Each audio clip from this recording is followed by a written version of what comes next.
Hello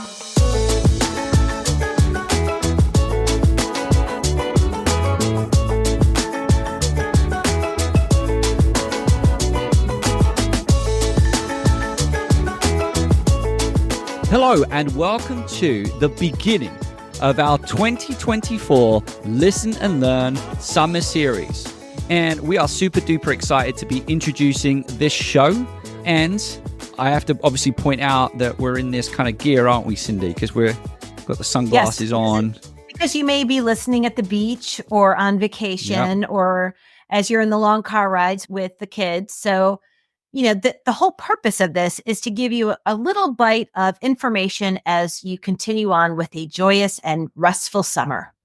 This Listen and Learn series is basically going to take place over 6 weeks. And really the objective of this introductory episode is to talk a little bit about the format and also introduce a super duper addition to the Fueling Creativity and Education podcast. But we will heighten anticipation and talk a little bit more about that addition later on. So Matt and I came up with the Listen and Learn series last year in an effort to support professional learning for educators and emerging scholars. And last summer, we focused on 10 tips for bringing creativity in the classroom based on the tips that were generated by our guests.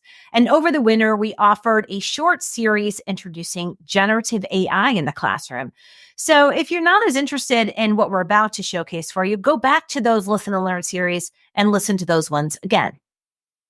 And we do want to respect the fact that you might be at a beach and you might be relaxing. And even if you're not at the beach, hopefully you're doing something over the summer that is just giving you a little bit of a disconnect from the classroom. So for that reason, these summer Listen and Learn series are super duper short, where we just focus, as Cyndi referenced, on one specific item. Now, over the last few years, Matt and I have produced over 150 episodes centered on bridging the gap between research from the field of creativity and the knowledge of educators based on their extensive experience inside the classroom.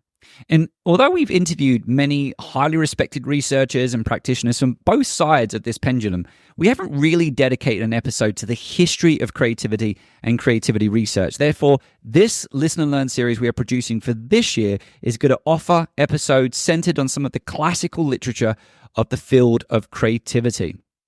And this literature not only helped define a scholarly perspective of creativity as a construct, but also launched various perspectives to which we now research, discuss, and evaluate creativity and its relationship to teaching and learning. For the following 6 episodes, we will discuss one article or one book from the field and highlight some key takeaways and make connections to some of the past episodes that we feel might relate to some of those takeaways. And to make things extra special, Hold on, and Cyndi, for this we should take our sunglasses off. I mean, this is pretty big. I mean, this is a really exciting addition to the Fueling Creativity and Education podcast. This is very exciting. Maybe I'll toss my cap like that.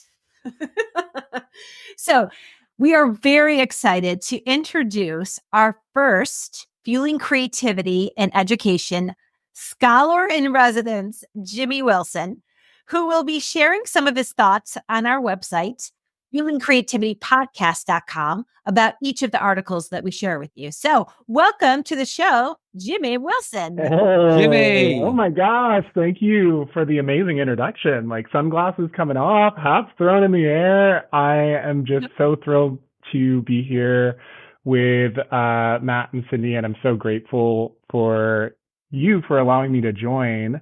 Like he said, I'm Jimmy Wilson. I'm a doctoral student at the University of Connecticut at the Renzulli Center for Creativity and Talent Development. I actually work pretty closely with a frequent guest, Dr. James Kaufman, there. And I'm very passionate about creativity and education, especially with neurodiverse learners.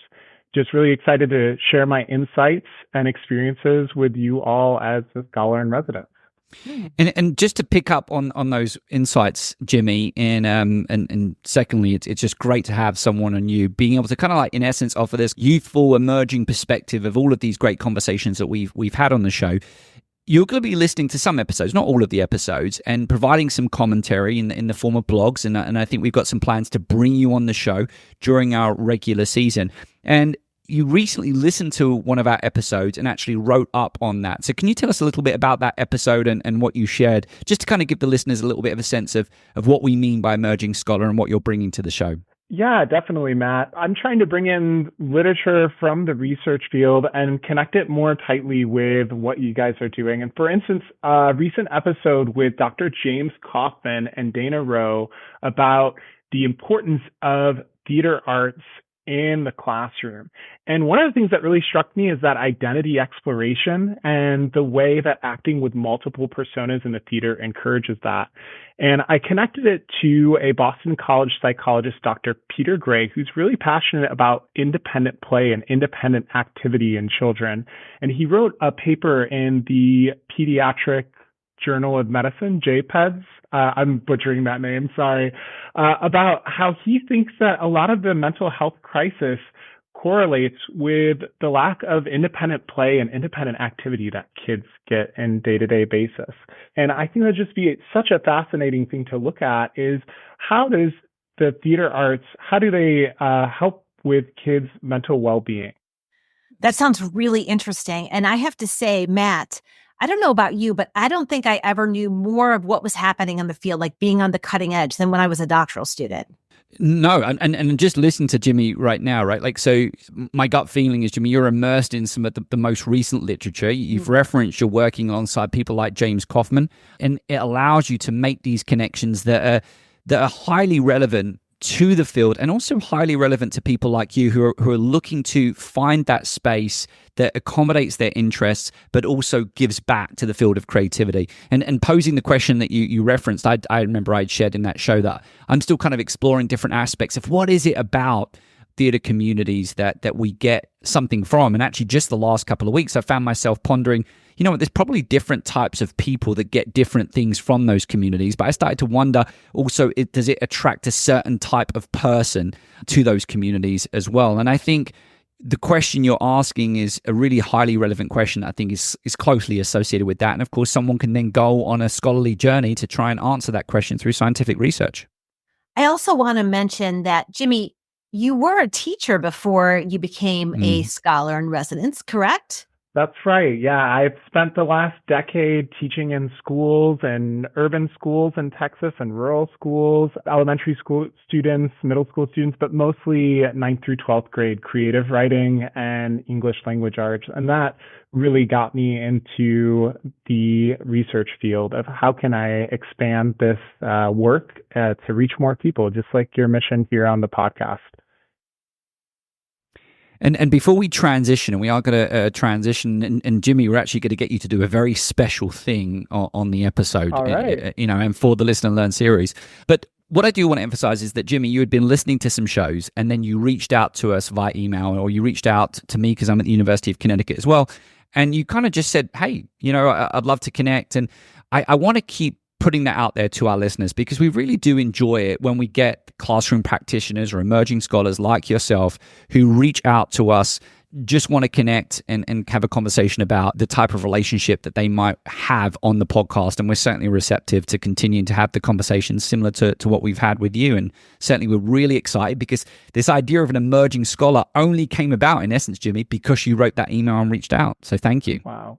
Well, thank you guys. I'm so excited to start this journey on the podcast with you all and to share what I found out online and in the show. Do you want to bring more creative and critical thinking into your school? Look no further than our podcast sponsor, Curiosity to Create. Curiosity to Create is a nonprofit organization dedicated to engaging professional development for school districts and empowering educators through online courses and personal coaching. And if you're craving a community of creative educators who love new ideas, don't miss out on their Creative Thinking Network. Get access to monthly webinars, creative lesson plans, and a supportive community, all focused on fostering creativity in the classroom. To learn more, check out curiositytocreate.org or check out the links in the show notes for this episode. Before we go, we want to let you know about a kind of interactive game that we started with last year's Listen and Learn series. And it's very simple. Basically, what we do is we share a secret code word at the end of every single episode. And of course, you have to I just use the word code word again. What I mean is we share a letter And of course, that letter contributes, makes up a secret code word. And so what you have to do, of course, is to work out what that code word spells. Cyndi, I hope no one does it, because I suddenly realize we now live in a world with generative AI, and someone could just plug all of the letters into generative AI. And you're not allowed to do that. Okay, that's a rule. That's rule breaking. You can't use AI. So the key point is we're gonna share these letters at the end of the show. You come up with the code word, and you have to email us with that code word at questions@fuelingcreativitypodcast.com. That's questions@fuelingcreativitypodcast.com. And we got to get that code word before August. And in addition to that, we ask that you just kind of share a kind of short summary of what you've taken from one of these classical pieces of work and how you think it's going to inform what you're planning for the upcoming academic year. Yes. And like past winners of this game, we will be giving out great prizes to those of you who guess correctly and email us before the end of August, as Matt mentioned. And one lucky winner will receive a very special Fueling Creativity and Education prize pack. And we will also invite a special guest on our show. So anything else, Matt? No, I think we can tee up Jimmy. All right. So Jimmy, you're going to give us not one, but two letters. So you're going to give us the first letter, and then we will go back and forth on words that start with that letter. And then you will give us a second letter. But first, we must do a drum roll.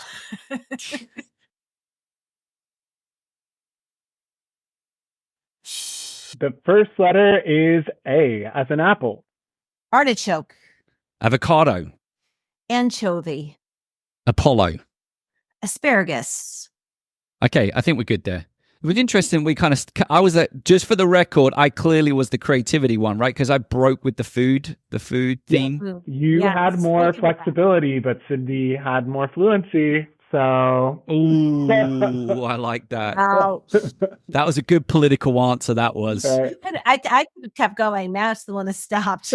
Yeah, I struggle with the spelling. You'll see, I struggle with the spelling. All right. And we have another letter, right? Yeah, we do, because you picked a word that was 8 letters. Okay, so yes. So this word is 8 letters. So we got the first letter, which is A. The second letter is? The second letter is N, as in Nancy. Neptune. Night. Jimmy, you got to give us one. Noodle. Ooh, night. Neck. New. Nincompoop. Novelty. Ooh, nincompoop. We'll end it on that. That's a great addition there, Jimmy. Nincompoop. That's probably the best way of describing the word that I decided not to share. Nincompoop. It was going to be naked. I don't know why. I connected noodle and naked to each other. So I was like, that's just a weird connection. I know. All right, so we're going to end it there. My name is Dr. Matthew Worwood. And my name is Dr. Cyndi Burnett. And I'm Jimmy Wilson. This episode was produced by Matthew Worwood and Cyndi Burnett. Our podcast sponsor is Curiosity to Create, and our editor is Sam Atkinson.